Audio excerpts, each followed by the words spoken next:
वो उससे पागलों की तरह प्यार करता था, लेकिन हिम्मत बस तब जुटा पाता जब वो सोई होती। जब खुद को रोक नहीं पाया और उसे हल्के से चूम लिया तो खुशी में उसकी आंखों से आंसू निकल आए। जैसे ही उसे लगा कि वो जागने वाली है, वो घबराकर खड़ा हो गया, पीठ घुमाकर धीरे से अपने होठों से आंसू पोंछने लगा। उसे डर था कि कहीं उसका ये हद से ज्यादा प्यार उसे डरा न दे। उधर वो जागी, उठकर बैठी और सीधे पूछ लिया, आप कौन हैं? जिसने 7 साल तक चुपचाप उससे प्यार किया। वो एक पल को खामोश रह गया, खुद को संभालने लगा। वो इधर उधर देखने लगी कि आखिर वो है कहाँ। तभी उसका बटलर अंदर आया और बोला, मैडम, ये साहब एक बड़े बिजनेसमैन है। उसने बताया कि वो उनकी गाड़ी के सामने बेहोश हो गई थी। तेज बारिश में साहब उन्हें अपने घर ले आए। उसे तुरंत याद आया, अरे ये वही पागल अमीर आदमी है जिसकी शहर में बातें होती हैं। घबराकर उसने चादर कसकर पकड़ ली। वो अभी भी चुप था, सोच रहा था कैसे बात शुरू करे। उसे लगा जितना लोग बोलते हैं उतना डरावना तो नहीं लग रहा। तभी वो मुस्कुराकर मुड़ा और बोला, आप क्या कह रही थी? उसे लगा शायद उसने पीछे कुछ गलत बोल दिया, तो वो और घबरा गई। जल्दी से धन्यवाद कहा और उठकर जाने लगी। तभी वो आधा घुटनों के बल उसके सामने आ गया और रास्ता रोकते हुए बोला, आप अभी बहुत कमजोर हैं, चाहे तो यहीं रुककर आराम कर लें। अब उसे और यकीन हुआ ये इंसान उतना भी खतरनाक नहीं है जितना लोग कहते हैं, लेकिन फिर भी उसे लगा कि वो पहले ही बहुत परेशान कर चुकी है, तो मना कर दिया। वो फिर उठकर जाने लगी। उसने उसका हाथ पकड़ लिया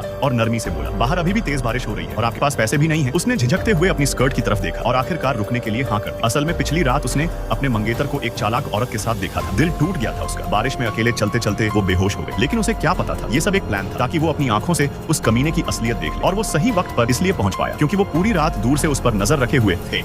वो उससे पागलों की तरह प्यार करता था, लेकिन हिम्मत बस तब जुटा पाता जब वो सोई होती। जब खुद को रोक नहीं पाया और उसे हल्के से चूम लिया तो खुशी में उसकी आंखों से आंसू निकल आए। जैसे ही उसे लगा कि वो जागने वाली है, वो घबराकर खड़ा हो गया, पीठ घुमाकर धीरे से अपने होठों से आंसू पोंछने लगा। उसे डर था कि कहीं उसका ये हद से ज्यादा प्यार उसे डरा न दे। उधर वो जागी, उठकर बैठी और सीधे पूछ लिया, आप कौन हैं? जिसने 7 साल तक चुपचाप उससे प्यार किया। वो एक पल को खामोश रह गया, खुद को संभालने लगा। वो इधर उधर देखने लगी कि आखिर वो है कहाँ। तभी उसका बटलर अंदर आया और बोला, मैडम, ये साहब एक बड़े बिजनेसमैन है। उसने बताया कि वो उनकी गाड़ी के सामने बेहोश हो गई थी। तेज बारिश में साहब उन्हें अपने घर ले आए। उसे तुरंत याद आया, अरे ये वही पागल अमीर आदमी है जिसकी शहर में बातें होती हैं। घबराकर उसने चादर कसकर पकड़ ली। वो अभी भी चुप था, सोच रहा था कैसे बात शुरू करे। उसे लगा जितना लोग बोलते हैं उतना डरावना तो नहीं लग रहा। तभी वो मुस्कुराकर मुड़ा और बोला, आप क्या कह रही थी? उसे लगा शायद उसने पीछे कुछ गलत बोल दिया, तो वो और घबरा गई। जल्दी से धन्यवाद कहा और उठकर जाने लगी। तभी वो आधा घुटनों के बल उसके सामने आ गया और रास्ता रोकते हुए बोला, आप अभी बहुत कमजोर हैं, चाहे तो यहीं रुककर आराम कर लें। अब उसे और यकीन हुआ ये इंसान उतना भी खतरनाक नहीं है जितना लोग कहते हैं, लेकिन फिर भी उसे लगा कि वो पहले ही बहुत परेशान कर चुकी है, तो मना कर दिया। वो फिर उठकर जाने लगी। उसने उसका हाथ पकड़ लिया